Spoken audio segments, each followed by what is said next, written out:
Аида Салянованын азыр башкаруу чарасы каралат.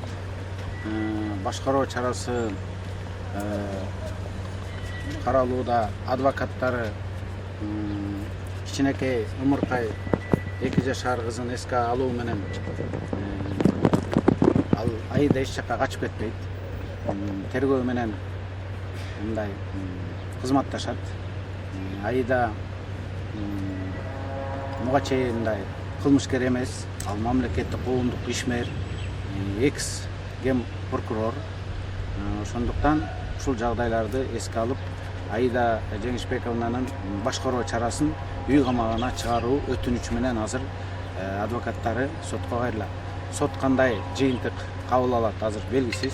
Бирок биз үмүт артып атабыз, ушул гумандуулук кылып Аида Жеңишбековнаны үйүнө чыгарат. Анткени азыр биз ушул статистиканы, практиканы карасак, көп адамдарды сот үй камагына чыгарат.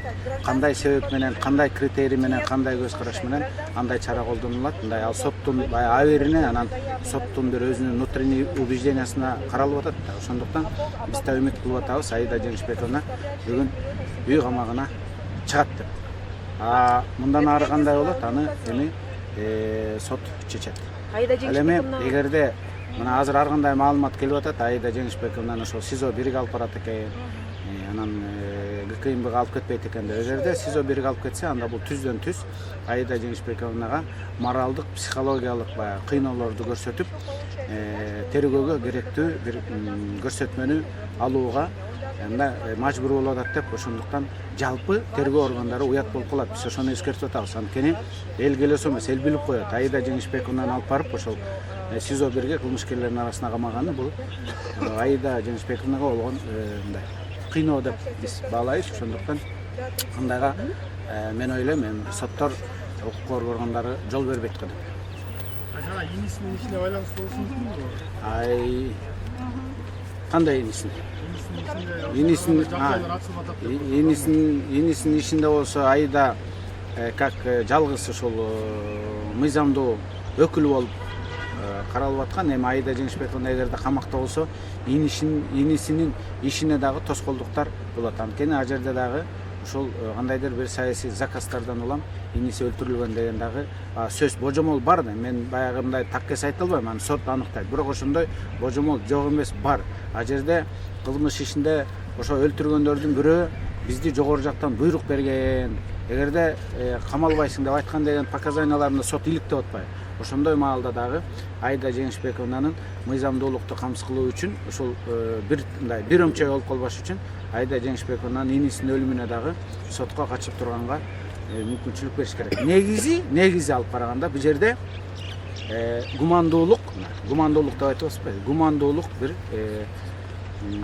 эске алыныш керек го. Аида Жеңишбековна качпайт. Мына ушул эле иш боюнча Динара Сагынбаева подпискада жүрөт. Усманова подпискада жүрөт. Жанагы Аида Жеңишбековнага көрсөтмө берген прокурордун кызматкери подпискада жүрөт.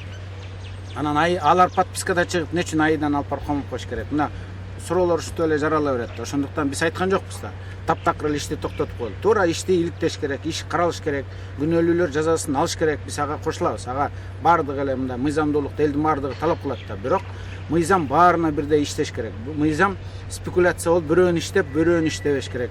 Мыйзамдар коррупция менен күрөшүүдө кынтыксыз баарына бирдей иштеш керек. Ошондо коррупция менен күрөшүү жемишин берет, жана коррупция менен күрөшүүдө эч ким мындай күмөн санабайт. Эгерде бирөөнө мындай иштеп, ошол эле маалда ушундай эле жагдайлар боюнча экинчисине мыйзам иштебей калса, ошондо мына мыйзамдын баркы жогорку күчү жана мамлекеттеги коррупция менен күрөшүү ураны теги мындай күмөн болуп калат да. Ошондуктан коррупция менен күрөшүүдө баарына бирдей мамиле болуш керек. Бирөөнө мындай көрмөкчүн болуп, азыр кандай деген коррупция боюнча чуулар болуп атат, туурабы? Кандай деген окуялар дүрбөлөңгө мына салып атат коомчулукту. Анан бирок аларды көрмөкчөнгө салып, башка бир ишке алаксытуу, мен ойлойм, бул туура эмес. Мисалы, эмне жөнүндө сөз кылайын дедиңиз ушул? Башка ишке кайсы ишти көрбөй толтура. Кайсы коомчулук билет. Атап кетсеңиз? Атап кетсек, цифровизациядан башталган коррупциянын бардыгы таможнядагы, контрабандадагы, аны эми силер жакшы билесиңер. Макул. Кандай чечимдер көрүп жатасыздар азыр? Сегодня, сейчас в 3 часа в районном суде будет рассмотрен вопрос избрания мэра пресечения Аида Дженишбековны. Мы надеемся, что судьи примут доводы адвокатов убедительными и выпустят Аиду Дженишбековну под подписку о невыезде. У Аиды Дженишбековны 2-летний ребенок, она общественный и государственный деятель, она бывший экс-прокурор. Я думаю, что она не сбежит и не будет воспрепятствовать следствию. И я думаю, что она будет как бы сотрудничать со следствием. И для того, чтобы ее содержать в СИЗО номер 1, нет никаких оснований.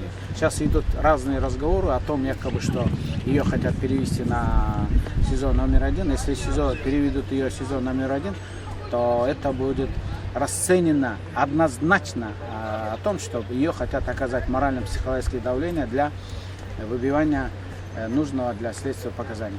Поэтому мы считаем, что суд должен проявить гуманность, суд должен выпустить ее под подписку о невыезде. А дальше виновность в данном деле по Батукаеву установит суд, потому что это дело резонансное, оно на контроле у общественности, и в любом случае виновные должны понести наказание. Но в данном случае закон должен быть единым для всех, не должно быть избирательного применения права. Вот когда избирательно применяется право, оттуда и начинается недоверие как бы закону и лозунгу борьбы с коррупцией.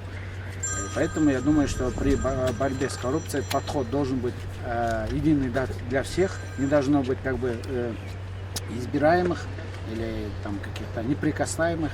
Поэтому я думаю, что в данном случае мне кажется, что вот этот Аиде Дженишбековне меры воздействия применяются слишком жестокие. Спасибо.